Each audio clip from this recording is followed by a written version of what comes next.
nessa tarde, somos gratos a Ti, meu Deus, por mais um domingo, mais uma tarde, chegando à noite, estar aqui reunido para glorificar, exaltar e magnificar o Teu santo nome, meu Deus, porque o Senhor já é santo.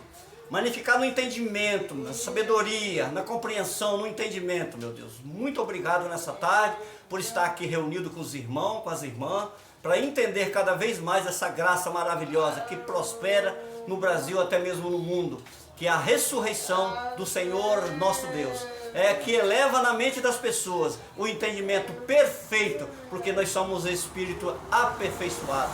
Glória a Deus, amém e amém. Graça e paz aos irmãos aqui, amém? Amém. Graça e paz aos inscritos aí do canal.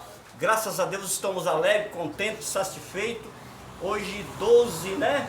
12 de maio, é isso mesmo? 12 de maio. Hoje no Brasil todo se comemora o Dia das Mães, né? Felicidade aí para todas as mamães aí do inscrito do canal, né? Hoje é uma tradição, né? Todo ano tem a tradição de o Dia das Mães, porque mães, para nós que entendemos a graça, mas a gente tem que passar aí, nós entendemos a graça, todo dia é dia de mãe, né? Mas tem um dia especial que o Brasil todo comemora e nós não podemos ficar de fora, né? Nós também somos cristãos e devemos sempre adorar a Deus e agradecer a Deus pela nossa mamãe, aquela que está viva, aquela que se foi, que deixou seu filho aí como lembrança maravilhosa e seu filho testemunho dessa mãe nesse dia. Então eu digo nessa tarde, chegando à noite aí, muita felicidade, paz e alegria a todos os inscritos do canal que estão com a sua mãe viva aí, né? E aquela que já se foi também, está aí com o espírito já salvo, né? E está lá com o Senhor, amém, queridos? Nessa tarde é uma tarde muito especial para todos nós, amém, querido? Porque estamos com fôlego de vida, estamos sempre adorando ao Senhor, nosso Deus, nosso Criador. Nós não temos três deuses, irmão. Nós temos um Deus só, o nosso Criador, o nosso Pai. Ele é Pai do nosso Espírito, né? O Espírito de Deus, Ele habita no nosso Espírito e nós somos filhos revestidos, né, de carne. O Espírito é filho de Deus e está revestido de carne. Está passando aqui uma geração, um tempo, até o nosso Pai chamar o Espírito e a carne desce o pó e o Espírito retorna a Deus. E essa é a vontade do Pai, porque Ele é onisciente, é onipotente, é onipresente, sabe de todas as coisas, amém, querido? E hoje, irmãos, nós vamos entrar com o tema, hoje tem um estudo com o tema versículos mal interpretados que anula a graça, irmão. Olha só que interessante esse estudo. Versículos mal interpretados pela teologia, irmão. Por nós não. Nós vamos aqui esclarecer muitos versículos mal interpretados. Irmão, tem vários, tem milhares de versículos mal interpretados. Mas aqui hoje nós vamos expressar alguns. Porque o tempo é corrido, não dá para expressar todos, irmão. Então aqui nós vamos expressar alguns versículos mal interpretados, mas é milhares de versículos que é mal interpretado pela teologia, a tradição religiosa, amém, queridos? Então nós vamos estar começando, né? Nós queremos agradecer a presença do nosso irmão Leandro, nosso irmão Leandro, está conosco aqui, ele já veio uma vez aqui, né, nessa reunião, ele está retornando, nosso irmão Leandro, o jovem Leandro. Para nós, irmão Leandro, é um prazer estar sempre aqui conosco e é prazer, né, ver a imagem e semelhança de Deus, que é o teu espírito revestido de carne, e você está aqui para adorar a Deus, o Criador, nessa noite também. Muito obrigado, irmão Leandro, fica à vontade, Deus vai falar contigo certamente, porque o teu espírito habita no teu espírito, o Espírito do Senhor habita no teu espírito. Vamos lá, irmão. Versículos mal interpretados que anula a graça. Nós vamos começar por um versículo mais bem conhecido do Brasil e do mundo. Um versículo muito conhecido. É muito fácil eu chegar aí e falar assim: Deus amou o mundo de tal maneira que deu o seu Filho unigênito para todo aquele que nele crê, não pereça, mas tenha a vida eterna. Está onde isso aí, irmão? João 3,16. Oh, abençoado, olha o ministro aí. Por isso que é bom estar em volta dos ministros aí. Mas vamos ler, irmão. Vamos ler aí? João 3,16. Para nós estar falando algo aí desse versículo. Vamos lá. João 3,16. Quem achou pode ler, irmão. Porque Deus tanto amou o mundo que deu seu Filho unigênito, para que todo o que nele crê não pereça, mas tenha a vida eterna. Esse versículo, irmão, eu preguei mais muitas vezes nesse versículo quando eu estava na tradição religiosa. Deus amou o mundo. Mas qual o mundo que Deus amou, irmão? Fica a pergunta aqui, qual é o mundo que Deus amou? Hein? Israel. O mundo de Israel. Olha o ministro aqui, ó. Olha que benção. Deus amou o mundo de Israel. Por que Deus ia amar o Brasil se não existia ser humano no Brasil? Existia ser humano no Brasil mais de 2000 anos atrás, irmão? Não. Por que Deus ia amar o Brasil no momento da escrita? Deus amou o mundo. Que mundo? O mundo de Israel. Em Mateus 15, 24, tá dizendo lá, eu não vim senão eu não vim senão as ovelhas perdidas da casa de Israel. Então Deus veio para quem? Deus amou o mundo. Que mundo foi? O mundo de Israel, irmão. Então isso é muito importante. Aí a mal interpretação da teologia diz lá que Deus amou o mundo de tal maneira, ele envolve todo o planeta. O sistema cósmico, sim, porque a Terra já tinha sido afundada. Mas no sistema físico, né, do homem, não.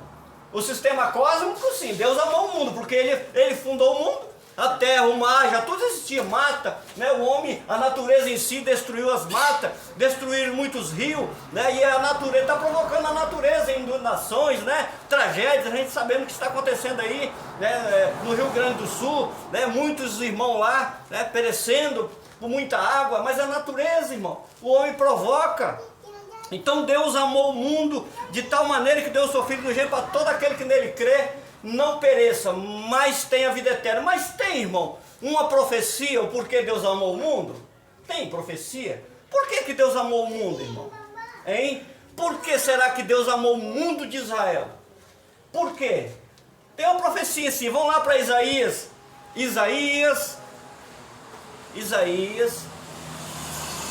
capítulo de número 9, versículo 6.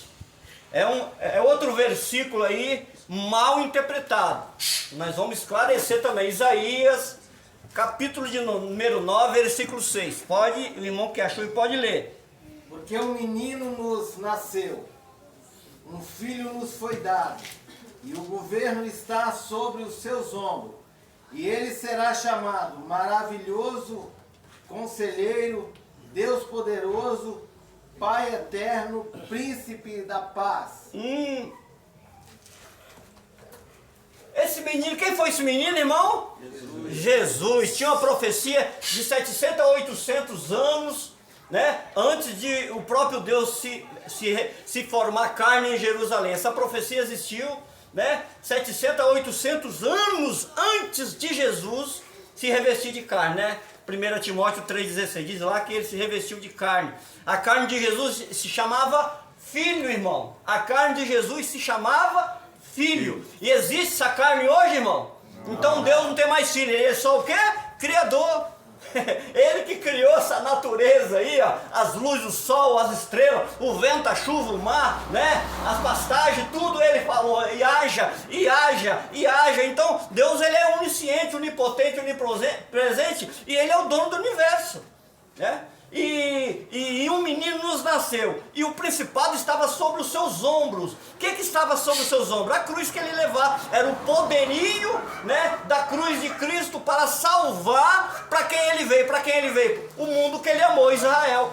Porque diz Gálatas 4,4 que vindo a plenitude dos tempos, Deus, né, enviou seu filho, nascido de mulher, nascido sobre a lei, para remir os que estavam debaixo da lei. Então Jesus remiu quem estava debaixo da lei. Quem estava debaixo da lei diz amém. Ninguém. Todos abençoados. Vem com o seu espírito abençoado.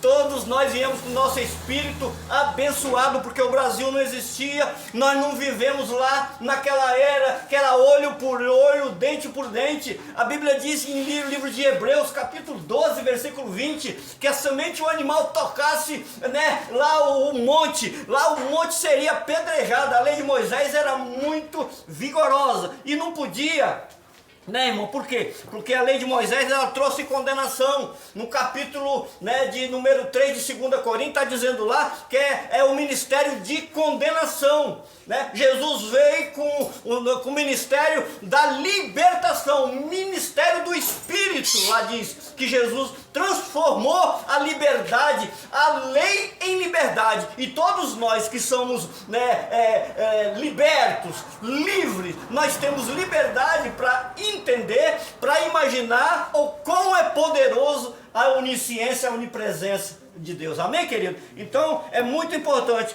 E o poderio estava aqui, sobre os ombros de Jesus, que era a cruz, né? E engraçado que no última parte aí diz que ele era o príncipe da paz, né?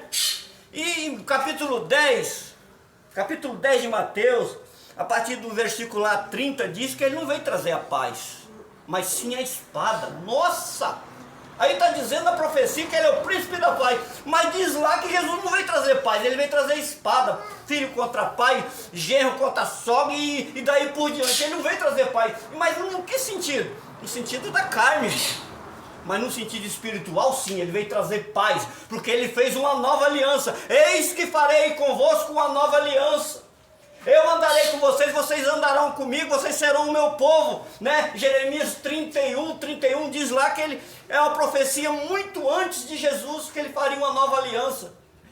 Lá no livro de Lucas, né, completa-se que ele fez uma nova aliança. No capítulo 19 de Lucas, diz lá que ele, reunido com os discípulos, fez uma nova aliança. Sentado com os discípulos, ele apresentou, né, o pãozinho asmo lá, dizendo que esse é meu corpo que é partido por vós, né? Semelhantemente, ele tomou o cálice, esse é o meu sangue da nova e eterna aliança. Então Jesus, depois da sua ressurreição, ele se transformou naquele menino, nasceu de Maria e José, nasceu do Espírito, porque não houve, né, contato físico, foi o próprio Espírito de Deus que Jesus viesse. E nasce esse menino, irmão, e esse menino começou a reger Israel com vara de ferro. Por quê? Porque todos temiam, né, o rei do judeu, que era Jesus. Por isso que Herodes tentou matar. Capítulo de número 2 de Mateus, né, o dragão que está em capítulo 12 de Apocalipse se chama Herodes, e ele tentou matar esse menino. E esse menino, irmão, né, Deus revelou aos anjos, a José e Maria, que fugisse para o Egito,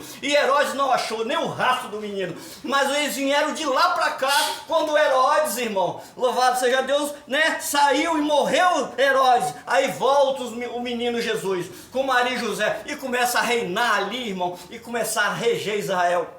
Você pode observar que Jesus, com 12 anos, ele prega ali, né, aos fariseus, escribas, os chefes da lei dentro do templo. Com 12 anos, eles ficaram encantados na pregação, mas ali não estava o menino da carne, ali estava, espiritualmente falando, o grande pai, o Criador, que era pai deles, e eles também não sabiam. Isso é muito importante, irmão. Então, irmão, esse é um versículo também mal interpretado. Esse versículo 9 e 6 nem está aqui no estudo, só deu uma pincelada para os irmãos entenderem. Agora, irmão, nós vamos aqui ler uma profecia muito importante, que também é mal interpretada. Isaías 45, versículo 17. O sistema religioso, a tradição religiosa, a teologia tradicional anula esse versículo. Anula, nem lê. Eu nunca li. Quando eu era lá da tradição religiosa, eu nunca li esse versículo. Pode ler aí quem achou, irmão. Isaías 45, 17. Quem achou pode ler. Isaías. Mas Israel é salvo pelo Senhor, com uma salvação eterna, pelo que não sereis envergonhados e nem confundidos em todas as eternidades. Tá vendo, irmão? Israel. Deus amou o mundo de Israel. Que salvação especial, Jocelino, irmão Antônio, irmão Laudelino, irmão Fabrício, irmão Ademilton. Que salvação especial. Tanto que ele salvou o judeu convertido ao entendimento que Jesus seria o Cristo e salvou, né, o gentil pela graça. Nossa, o gentil nem participava da lei. E esse versículo, irmão, ele é mal interpretado. O sistema religioso não vê esse versículo como a salvação do ser humano. Eles não interpretam que Jesus ia salvar Israel, né, o mundo de Israel. Eles interpretam que Jesus ia salvar o mundo todo. Não é esse tipo de interpretação. Quando eles pensam que, na interpretação deles, que o próprio Jesus ia salvar o mundo todo, as pessoas ficam sujeitas a eles. Porque eles, como se titula, né, líderes religiosos, diz que você tem que participar de um culto, participar de uma tradição, né, de uma denominação, para se achegar a Deus através dessa liderança. Mas não. Deus, Ele não vê liderança capaz de salvar ninguém, porque o seu sangue salvou. Pode falar. Eles pegam essa palavra aí que é presente e futuriza ela e traz ela para o futuro. É a palavra do presente, né? O mundo de Israel, igual Mateus 24, não passará esta geração. Qual? Aquela. Mas se eu futurizar ela, trazer para o futuro a palavra, vai falar... Vai pegar, vai abranger todo. Sim. Né? Todo mundo. Pega todo mundo. Pega todo mundo. Mas amém, querido. Mas agora, irmão, nós vamos entrar agora nos versículos. O sistema religioso, eles enfatizam muito que nós somos Israel de Deus. Nós não somos Israel de Deus. Sim. Né? Não somos. Não tem base bíblica em lugar nenhum na Bíblia. É por isso que eles falam que Deus amou o mundo de tal maneira. Ele joga esse mundo cósmico todo. Né? Na mente deles não entra aquele entendimento que o Brasil não existia, ninguém de nós aqui era nascido. Não é? Eles fazem essa interpretação. Ah, mas Deus, Ele fez isso, a palavra dele é viva e eficaz, né? É mais penetrante que o espada, mas Ele fez isso para gerações futuras. Não, irmão. Esse entendimento aí, ela elimina a graça, né? Então... E eles não entendem de que Jesus veio salvar eles. Sim, não entende isso. Mas amém, querido, vamos lá, 1 João, capítulo de número 1, não é João não, mas 1 João, capítulo 1, versículos 7, 8, 9 e 10. O irmão leu 7 e dá uma paradinha aí, só para explicar, vamos lá. Porém andamos na luz como ele, na luz, se porém andamos na luz com ele, e está na luz, temos comunhão com Deus, e o sangue de Jesus, seu Filho, nos purifica de todo pecado. Olha, tá vendo, irmão? Outro versículo mal interpretado. Tem sangue hoje? Não tem sangue, não tem. Ele quer dizer, o seu sangue nos purifica de todo o pecado. O sangue dele purificou os pecados, sim ou não? Vamos confirmar isso aqui. Sim, purificou. Vamos confirmar isso aqui. Romanos capítulo 4, versículo 25. Então, é outro versículo mal interpretado pela teologia. Os da graça já não entendem assim. O da graça vê que o pecado, né, foi aniquilado, o pecado foi tirado, o pecado foi, né, totalmente extinto da humanidade, esse pecado de condenação, de morte. Vamos lá, Romanos 4, 25. E ele foi entregue à morte por nossos pecados e ressuscitado para as nossas justificações. Olha só, irmão, como é que confirma a Bíblia? Olha, né, como que a interpretação, ela tem um sentido muito maravilhoso na nossa mente, irmão, para nós não entender essa interpretação, essa mal interpretação. Versículo mal interpretado, que você fica alheio, você fica sem entender, com a mente congelada, né? Totalmente cauterizada, aí você fica exposto a um homem, porque ele fala isso e você acredita nessa interpretação. Aqui está João falando, ele como um ministro da circuncisão, ele está falando ao judeu, e essa interpretação, ele diz o quê? Que aquela geração viveu a presente era do Jesus da carne, e João está comentando aqui que ele estava presente lá naquela geração. Versículo 8, leia, irmão. Versículo de número 8. Se dissermos que não temos pecado, enganamo-nos a nós mesmos, e não há verdade em nós. Você já orou assim, irmão? Eu sou um pobre, miserável pecador. Eu sou como um verme de Jacó. Quem orou assim, Jaque? Quem já orou? Eu sou um. Quem já orou assim? Ô irmão, como que eu orava assim? Eu gostava do microfone. Eita glória! E eu gostava do microfone para falar isso aí. Eu sou Deus, tem misericórdia de mim, que eu sou um pobre, miserável pecador. Eu sendo abençoado com toda sorte de bênção, irmão. Mas por causa da mal interpretação, né, o próprio homem faz de você um miserável pecador, não reconhecendo a redenção do Calvário, não reconhecendo o sangue carmesim de Cristo, não reconhecendo, anulando o que? A graça, por versículo mal interpretado. Vamos lá, versículo 9. Versículo 9, irmão, do mesmo capítulo. 1 João, fica ligado aí, irmão, até o 10, versículo 9. 1 João 1, versículo de número 9. 1 João, capítulo de número 1, versículo de número 9. Confessamos os nossos pecados, Ele é fiel e justo para nos perdoar os nossos pecados e nos purificar de toda injustiça. Será que, Juscelino, se você confessar os seus pecados hoje, Deus, ele perdoa os seus pecados? Perdoa, irmão João? Se você confessar hoje, será que perdoa? A Bíblia diz que, né, que o pecado já foi tirado, né? Ele já perdoou. Aí, ó, o Ele já entendimento nos aí. perdoou e nós O somos abençoados. pecado foi o quê? Aniquilado. O pecado foi aniquilado, mas a teologia não entende isso. Não, para eles, né, o Cordeiro de Deus que tira o pecado, mas ele nunca tirou o pecado, ele nunca derramou sangue, ele nunca morreu. Olha, o Cordeiro, ele não é mais Cordeiro, irmão, ele é Deus e ele é Pai dos Espíritos, e quem importa, quem adora, adore em Espírito. Ele não é mais Cordeiro. Só que tomou o lugar de pai, né? o Cordeiro já foi imolado, 1 Coríntios 5, 7, irmão. Não tem mais cordeiro. Não tem mais Cordeiro. Por que eu vou falar? Eis, livre de pecado, vos querer ficar, olhai para o Cordeiro, mas eu estou olhando para o Cordeiro, que Cordeiro que não existe, irmão? Então, a interpretação de maus versículo mal interpretado, faz com que as pessoas entendam que Jesus vai fazer a redenção ainda, Jesus vai vir e remir o povo ainda. E se o sangue dele salvou, libertou, transformou, reconciliou, justificou, regenerou, olha só, nenhuma condenação para aqueles que estão em Cristo Jesus. Isso aí, irmão, é a burocracia de mal interpretação dos versículos da teologia. Então, meu querido, é muito importante. Versículo número 10, irmão, vamos lá.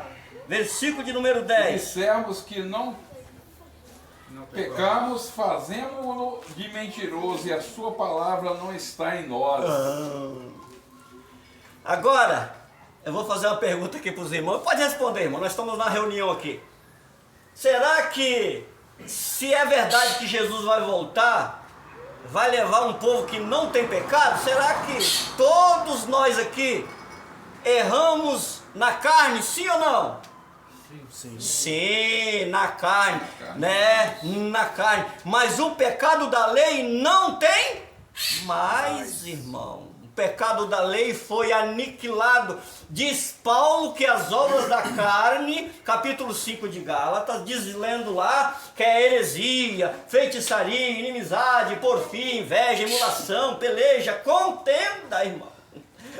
Olha só o que a carne produz. Carta aos Hebreus diz que ele fez uma eterna redenção. Hebreus 5,9, ele fez uma eterna redenção. Então, meu querido irmão, versículo mal interpretado, né? É muito triste você ficar na mal interpretação de versículo. Vamos lá agora, 1 João, capítulo número 2, outro versículo mal interpretado. Nós vamos tirar essa interpretação, essa mal interpretação. Vamos lá. 1 João 2,1. Quem achou pode ler. Meus filhinhos, essas coisas vos escrevo para que não pequeis. E se alguém pecar, temos um advogado para com o Pai, Jesus Cristo justo. Justo. Ele é advogado, sim ou não? Não. Foi. Tá vendo? Versículo mal interpretado. Jesus, ele julga nossa causa hoje diante de Deus? Não. Ele já fez o quê? Justiça. Já justificou. Né? Romanos 5,1, que nós somos o quê? Justificado. Então não tem mais ser advogado. Por que João fala isso? Vamos ver por que João fala isso? 1 João 1,3. Vamos lá. Vamos ver por que João fala que ele é advogado. 1 João 1,3. E nisso sabemos e o conhecemos, se guardarmos os seus mandamentos. Não, é 1 João 1:3. 1 João 1:3. Não, eu acho que é 1 João... Espera, não, eu li 2:3. Não, leu 3. 1 João 1:3. É. O que vimos e ouvimos, Isso daí. vos anunciamos, para que também tenhais comunhão convosco, e a vossa comunhão é com o Pai e com o seu Filho Jesus Cristo. Tá vendo? Por que João falou isso? O que vimos e ouvimos, isso anunciamos. Ele viu quem? O Jesus da carne. Então ele via Jesus como advogado. Ele vai escrever outra coisa? Ele subiu ao céu? Não. Quem ia falar outra coisa? Quem foi arrebatado ao terceiro céu, irmão? Vamos lá, 2 Coríntios 3:17. Vamos ver quem foi levado ao céu. Que maneira que falou? Vamos lá. Isso é muito importante. 2 Coríntios 3:17. Vamos lá entender. 2 Coríntios 3:17. Ora, o Senhor é Espírito, e onde está o Espírito do Senhor, ali há liberdade. Paulo falou que ele é advogado, irmão? Não. Ele falou que ele é o Espírito. Ô, glória. Isso é muito mais profundo, né, irmão? Isso é muito bom. Conhecemos na carne, agora já não conhece mais.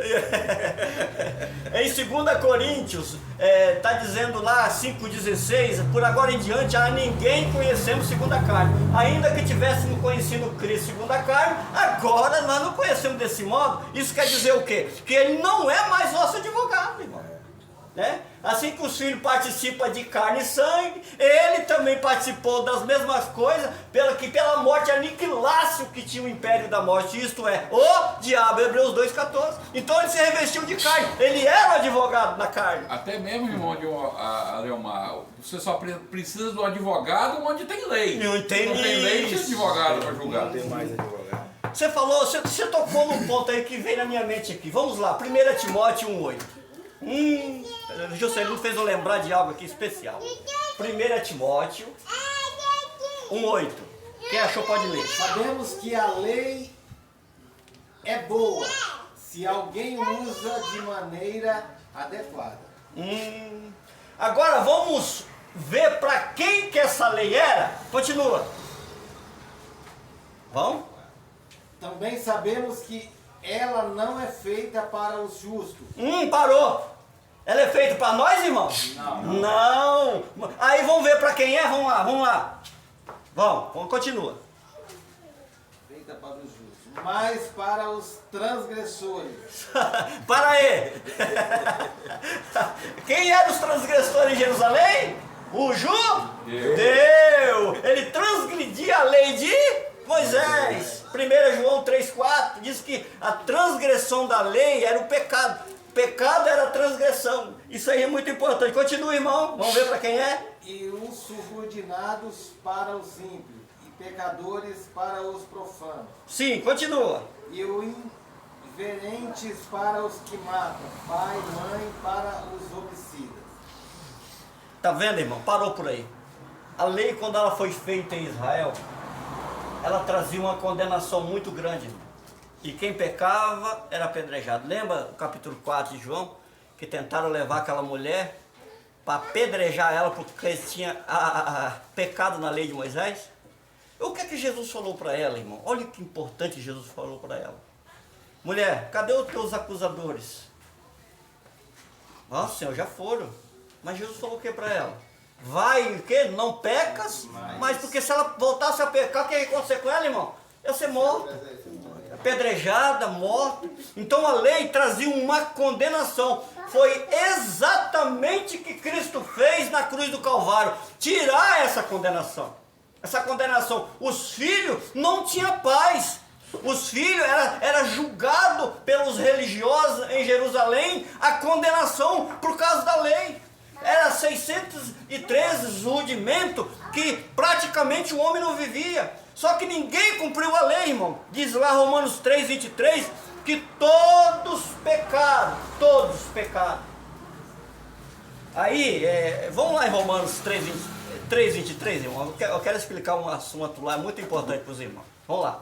Romanos é um versículo também mal interpretado. Não está aqui também no estudo, não. A gente vai lembrando de várias coisas, irmão. que não está, né, no estudo aqui.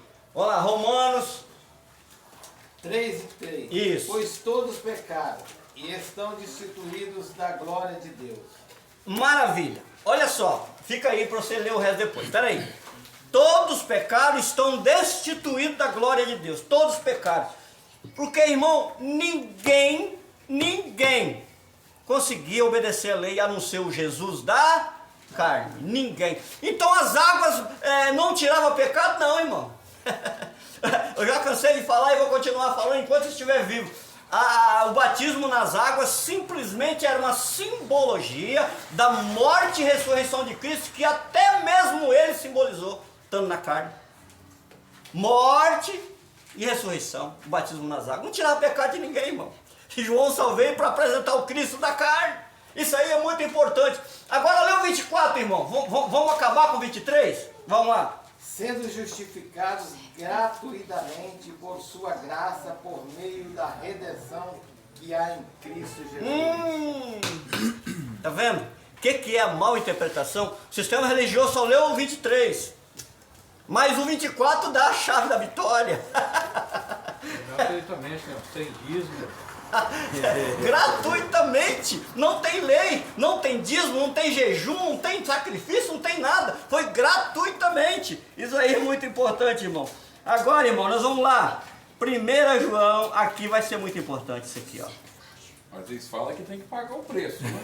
A cabeça. A Bíblia diz que já foi pago. Foi É pago. gratuito. Eles falam que Gratuito. tem que pagar o preço. Vamos lá, 1 João 2, 22 e 23. Ó, fica ligado aqui que aqui tem mal interpretação também. Vamos lá. 1 João 2, 22 e 23. Lê o 22 primeiro. Quem é o mentiroso, senão aquele que nega que Jesus é o Cristo? Perguntou.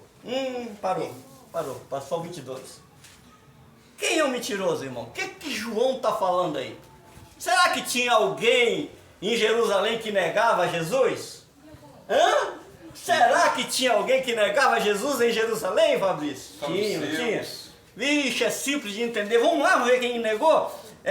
Lucas 22, vamos lá, vamos ver quem negou? Quem primeiramente negou, andou com ele, hein? Vamos lá ver. Lucas 22, 56 a 60. Quem achou pode ler.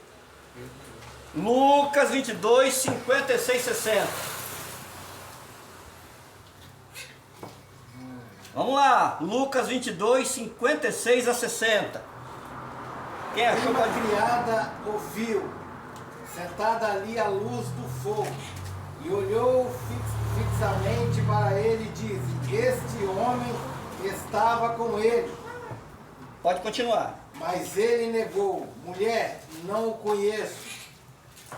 Pode continuar. Pouco depois o homem viu e disse: Você também é um deles. O homem: Não sou, respondeu Pedro. Vai, continua. A cerca de 1 hora mais tarde, outro afirmou: Certamente esse homem estava com ele, pois é galileu. Pode continuar. Pedro respondeu: Homem, não sei do que você está falando. Falando a ele ainda, quando o galo cantou. Parou. Quem é que negou lá? Então Pedro era o quê? O anticristo. Olha o 23 aí, completa aí. 1 João 2, 23, vamos ver. Vamos lá, Lucas 22, não, 1 João 2, 23. Qualquer que nega o filho também não tem o pai, mas aquele que confessa o filho também tem também o pai. Pedro tinha o pai naquele dia que ele negou o filho?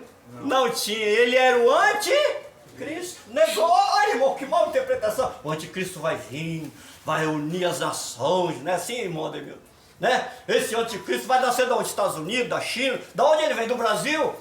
É o Papa?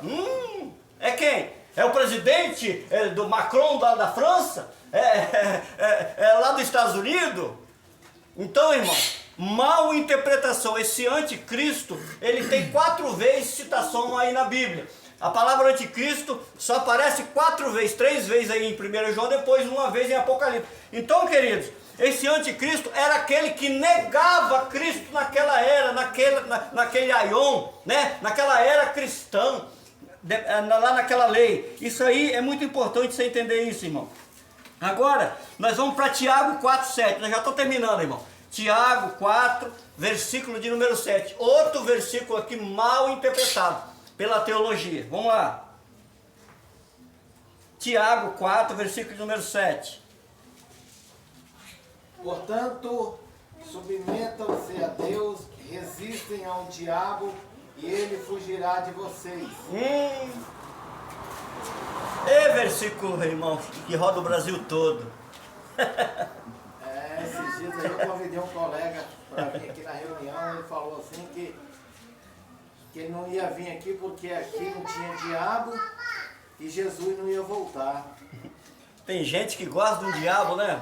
Rapaz, Lê de novo aí o 7, lê de novo o 7. portanto, submetam-se a Deus, resistam o diabo e ele fugirá de vocês. Um versículo mal interpretado, não é isso, irmão?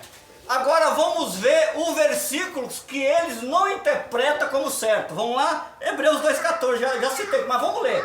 Hebreus 2,14. Vamos lá. Se esse diabo está na vida de Tiago, mas na minha não está não. Vamos lá, irmão. Hebreus 2,14, quer achou ler? Vamos lá? Portanto, visto que os filhos são pessoas de carne e sangue, e ele também participou dessa condição humana para que, por sua morte, derrotasse aquele que tem o poder da morte, isso é o diabo. Aí está dizendo que o diabo foi aniquilado, mas aí a interpretação de João é como um ser, né? Mas a interpretação de Paulo é como aniquilado a lei. A aniquilação era da lei, né? A diabo é um adjetivo, né? É um adjetivo, não é um ser. Mas a interpretação de Tiago, né? Pode ser que ele está interpretando na língua judaica também. Então tem esse adjetivo. Só que a tradição religiosa, né, anula a graça de Deus por interpretar que existe esse ser chamado diabo. Em Marcos 7, 19 diz que do interior do coração dos homens saem os maus pensamentos. E lá vai dar uma lista, que maus pensamentos é esse. Então o diabo não tem um poder sobre o homem, ele não entra, ele não existe. Porque esse diabo aqui era lei, irmão. Amém, queridos? Vamos lá agora. 1 Pedro 5:8. 1 Pedro 5:8. Outro versículo mal interpretado pela teologia, irmão. Mas que a graça tira a máscara. Desmascar esses versículos. Vamos lá. Sejam sóbrios e vigiem. O diabo, o inimigo de vocês, anda ao derredor como leão, ungindo e procurando a quem possa devorar. Eu vou rodar aqui, vamos ver se está aqui, hein? Escrito, acompanha aí. Cadê o diabo meu redor? Aonde está ele? Não estou vendo não. Escrito, tá vendo aí o diabo no seu redor? Então, irmão, essa interpretação é uma interpretação mal interpretada também. É como um ser com a teologia tradicional, é como um ser que entra, que anda ao derredor caçando a quem possa tragar. Você sabe quem é que nos traga? É os nossos olhos. Mateus 6:22 está dizendo lá que a candeia do corpo são os olhos. Se os teus olhos for bom, todo o teu corpo tem luz. Se os teus olhos for mal, todo o seu corpo será tenebroso. Então os olhos capita, traz para a mente se jogar para o coração, do coração pratica a maldade, do interior do coração do homem saem os maus pensamentos. O que anda ao redor do corpo espiritual é o corpo físico, é essa massa que um dia vai descer o pó e seu espírito vai chegar-se a Deus, irmão. Isso aí é muito importante entender isso aí. Vamos ver qual é a briga intensa entre o homem. Vamos lá, Gálatas 5:17. Vamos entender isso aí, a briga intensa, e vamos desmascarar, né, a teologia tradicional em 1 Pedro 5:8, que diz que o diabo anda ao redor. Vamos ver quem diabo é esse aí. Gálatas 5:17. Vamos lá? Porque a carne cobiça contra o espírito, e o espírito contra a carne. Esses se opõem um ao outro, para que não façais o que quereis. Aí, irmão, olha o diabo onde está. A nossa luta aí é contra o nosso próprio espírito. O Tiago quis dizer, o espírito sou eu, e a minha carne é o meu diabo. É o diabo, isso aí. Eu quero fazer o bem, igual o Paulo falou, mas o bem que eu quero fazer eu não faço, mas o mal que eu não quero eu faço. Já fez. Paulo diz no capítulo 7 de Romanos, em 1 Coríntios, perdão, todas as coisas me são lícitas, mas nem todas me convém. É como o ministro falou aí, né? Aquilo que eu quero fazer eu não faço, mas aquilo que eu não quero fazer, isso eu faço. Ô pecado miserável, como pecador sou eu, Paulo dizendo. Ele está falando o quê? Da carne, irmão. Aí, irmão, se nós dá lugar à carne, qualquer um de nós aqui, você não vive bem na família, você não vive bem no emprego, você não tem amizade, né? Você não vive, irmão, você não vive, porque você está dando vazão à carne. Eu conheço pessoas aí que estão viciadas em drogas, viciadas na bebida, viciadas em prostituição, não vive, ele vegeta, acabando com a sua vida, envelhecendo, ficando doente, porque dá lugar à carne. Irmão, uma vez me contaram, isso foi verídico, Guilherme, um líder religioso aí, eu não vou falar o nome do santo não. Disse que ele estava no lugar, passou uma mulher jeitosa, novinha, e falou, isso que é mulher, não aquilo que eu tenho na casa. Tá vendo? Tá vendo? Religioso. É a carne, a cobiça, entendeu? Se ele fosse cego, ele ia ver? Quem é que capita? Os olhos. Aí leva pro coração. Do coração é que transmite. O espírito dele não queria falar aquilo, nem ver aquilo, mas a carne é os olhos. Então, meu querido irmão, a nossa luta ela é travada entre a carne e o espírito. Não existe um ser para travar o homem, né? O diabo é sujo, o diabo fez eu perder o emprego, o diabo fez eu separar da minha família, o diabo fez isso, o diabo fez aquilo. Meu Deus, se esse ser existisse, coitado dele, acho que ele morria tanto falar dele. Nossa, ele ia ser apedrejado, irmão. Misericórdia. Isso aí o próprio líder religioso numa palestra brincalhona dele, ele falou que o irmão estava com problema lá, que o diabo endividou ele. Você traz seu cartão de crédito. O que o diabo comprou eu vou pagar. A igreja vai pagar. Meu Deus. Mas, irmão, nós estamos terminando. Agora vamos lá para 5, Romanos 5. Agora nós vamos trazer a interpretação de todos esses versículos que nós lemos. Agora nós vamos falar do homem que subiu ao paraíso. Capítulo 5, versículo 12 ao 18. Nós vamos trazer a interpretação de todos esses versículos que nós lemos, através do homem que subiu ao paraíso, chamado Paulo. Vamos lá? Portanto, se da mesma forma como o pecado entrou no mundo, por um homem o pecado, a morte, e assim também a morte veio a todos. Tá vendo, irmão? Pelo pecado de Adão, continua aí, pode ficar aí, irmão, pode ficar aí que eu vou mandar você continuar. Quer dizer, Adão estragou a humanidade. E Cristo fez o quê? Consertou, irmão. Adão fez uma lenha. Adão arrasou com a humanidade através do seu pecado, né? Então, o que aconteceu? Jesus consertou. Continua, irmão, versículo 13. Pois antes de ser dada a lei, o pecado já estava no mundo, mas o pecado não é levado em conta quando não existe lei. Pois é, olha aí, só aí você tira, irmão. O pecado não é levado em conta quando não tenha lei. Tem lei, irmão, hoje, Moisés? Não. Então, o pecado não é levado em conta. Olha que coisa linda essa interpretação. Vamos lá, versículo 14. Todavia a morte reinou desde o tempo de Adão até o dia de Moisés, mesmo sobre aqueles que não cometeram pecado. Tá vendo, irmão? Olha só, mesmo aquele que não cometeu pecado participou também da condenação, até a lei de Moisés. E olha só, irmão, que importante isso aí. Olha aí, vamos lá, versículo 15. Entretanto, não há comparação entre os dádiva e a transgressão, pois há muitos morreram por causa da transgressão de um só. Muito mais a graça de Deus, isto, a dádiva pela graça de um só homem, Jesus Cristo, transbordou para muitos. Para muitos, ó irmão. Agora, lembra que Deus amou o mundo de tal maneira? Olha ali onde estão os muitos.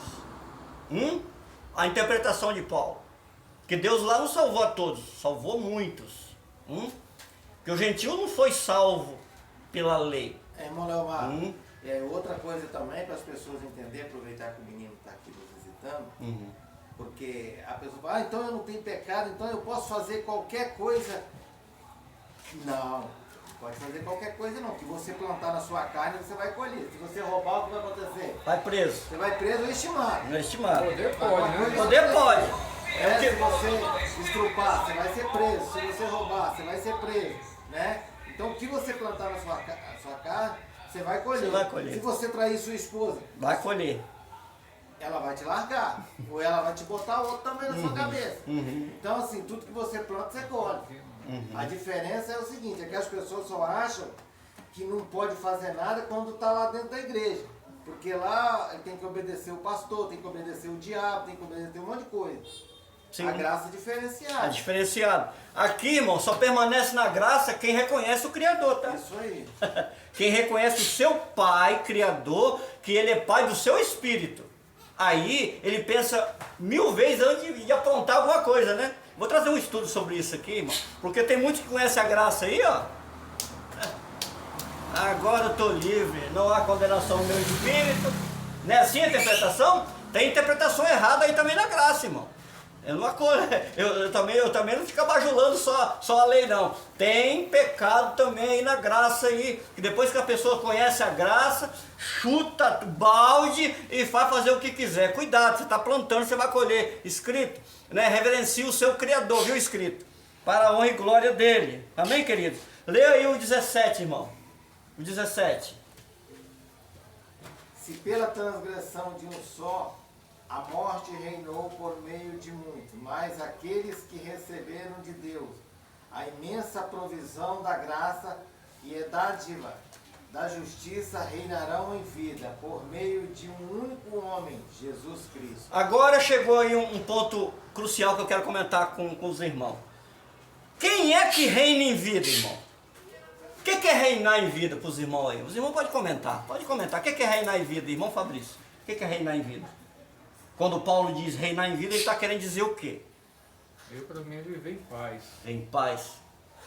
O que é, irmão Antônio, reinar em vida? O que o apóstolo Paulo está querendo dizer?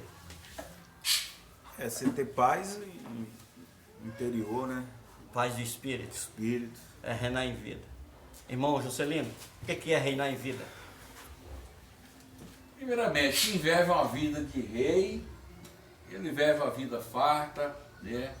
Às vezes ele tem a perseguição, lá no caso do rei mesmo, na época, ele tinha perseguição do inimigo, ele tinha que se preocupar que poderia ter um rei de inimigo e querer vir matar ele, mas o rei, ele tinha benevolência. Se ele fosse um rei que reinava diante de Deus, ele tinha benevolência, né, das coisas boas, como teve Salomão, o rei Davi, ele tinha aquela dádiva de Deus, né, aquela alegria, ele era farto, né, ainda que vinha a adversidade, mas ele estava tranquilo, com seu espírito tranquilo. Por quê? Porque quem controlava, ainda que ele reinava aqui na carne, né, mas quem controlava era o Deus, é o Criador. Sim, amém. Então, né, a gente entende isso. Então, estou reinando em vida. Reinando em vida, amém. Estou governando a minha vida enquanto eu estou aqui, né? A palavra certa. Amém. Irmão Ademilton, o que é reinar em vida? Viver em paz e realizar os nossos sonhos. Ô, glória. Que Deus deu para nós. Amém. Irmão Laudelino, Rapaz, reinar em vida é bom demais. É o que nós estamos fazendo aqui hoje na graça. Ô, glória. Você saber que você não tem medo de diabo mais, né? Sabendo que você não dorme com aquela preocupação, que Jesus vai voltar. Que eu tenho que estar dentro do templo para mim ser abençoado. A Bíblia fala que em Efésios 1:5 que nós já somos abençoados com toda sorte de bênção. Isso aí é reinar em vida, estar em paz com a família, com os Foi amigos. bom. Sexta-feira à noite eu estava aqui trabalhando, passou um abençoado profeta aqui pertinho, colega da gente, né? Falei me arrumar que eu tenho que ir na casa de papai buscar minha bênção. Falei, como que é? Rapaz, você é a casa do pai, a bênção está dentro de você, meu irmão. Você pode ir lá estudar, aprender um pouco, é bom, sei lá. Vai lá ouvir a palavra, mas você já está, você é a casa do pai e a bênção está dentro de você, meu irmão. Você não tem que ir lá buscar, não. Então é a mentalidade que a gente aprendeu no sistema religioso, que nós temos que ir lá e buscar. Mas a bênção está dentro de nós, né? E o reino já estabelecido. E eu falei, você não vai na casa do pai, você vai no local de reunião que você está querendo aprender talvez mais um pouco da palavra. Você não vai na casa do pai. Sim. Lá é um local de reunião, eu expliquei ele. Tudo que os irmãos estão falando aí Amém, amém. tem Amém, sentido amém. espiritual. Mas vamos lá fazer a interpretação correta. O que é reinar em vida? Primeiro, Deus, nosso Criador, aniquilou a morte. O que era a morte? A morte do Espírito lá. Nosso Espírito já veio abençoado, agraciado da eternidade. Aí vamos ler lá Romanos 8, 2. Vamos lá? Vamos lá ler Romanos 8, 2. Nós estamos terminando, irmão. Depois você vai voltar aí, irmão Jocelyn, para ler o versículo 18, que é a chave da vitória aí, hein? Porque por meio de Cristo Jesus, a lei do Espírito de vida me libertou da lei do pecado e da morte. Isso aí é reinar em vida. Libertou de quê? Do pecado, da lei e da morte. Lá em 1 Coríntios 15, a partir de 56 de lá, tragado foi a morte na vitória. Como que eles dizem que tem pecado ainda? Eles não leram a Bíblia, né? É para você ver. Agora, nós vamos lá para a chave da vitória. Versículo 18 do capítulo 5 de Romanos. Vamos lá. Nós estamos terminando, irmão. Versículo 18 do capítulo 5 de Romanos. Quem achou pode ler. 18. Consequentemente, assim como numa só transgressão resultou na condenação de todos os homens, assim também num só ato de justiça resultou na justificação que traz a vida a todos os homens. Isso aí que é reinar em vida, irmão. Olha só que coisa maravilhosa. Trouxe justificação a todos os homens. Você entende que você é justificado? Você entende, você entende, você entende? Você entende, você entende? Você entende, irmã, que você foi justificada, irmã? Irmã, você entende? Você entende também, irmã? Você entende, Maria? Oh, glória! Todos entendem que nós somos justificados pelo sangue de Cristo naquela cruz, né? Lá muitos, salvo o gentil pela graça, e nós viemos agraciados com o nosso Espírito. Estamos reinando em vida. Irmão, para reinar em vida, é você não dar lugar à sua carne. Se dá lugar à carne, não reina em vida. Tu vai plantar, tu vai colher. Se nós plantar na carne, nós vamos colher. Porque a carne, ela grita. A carne, ela está ao nosso derredor. O nosso espírito é uma luta entre a carne e o espírito. Diz Gálatas 5,17. Amém, queridos? Vamos orar? Deus, Pai querido e soberano, obrigado, Senhor. Nessa tarde, chegou a noite, estamos gratos a Ti, ó nosso Criador, por esta mensagem maravilhosa, que essa mensagem, meu Deus, né, ela se espalha a todo o Brasil, que essa mensagem, muitas pessoas, milhares e milhares de pessoas ouvem, meu Pai, porque é muito importante entender a mal interpretação da teologia, mas a justificação e a interpretação correta no paraíso pelo Teu Filho Paulo, que já, né, faleceu, já foi embora, mas que deixou um legado da ressurreição de Cristo. Muito obrigado ao Senhor nessa tarde. Muito obrigado, meu Criador. Amém e amém. Quantos podem dar uma palma para Cristo aqui, irmão? Maravilha!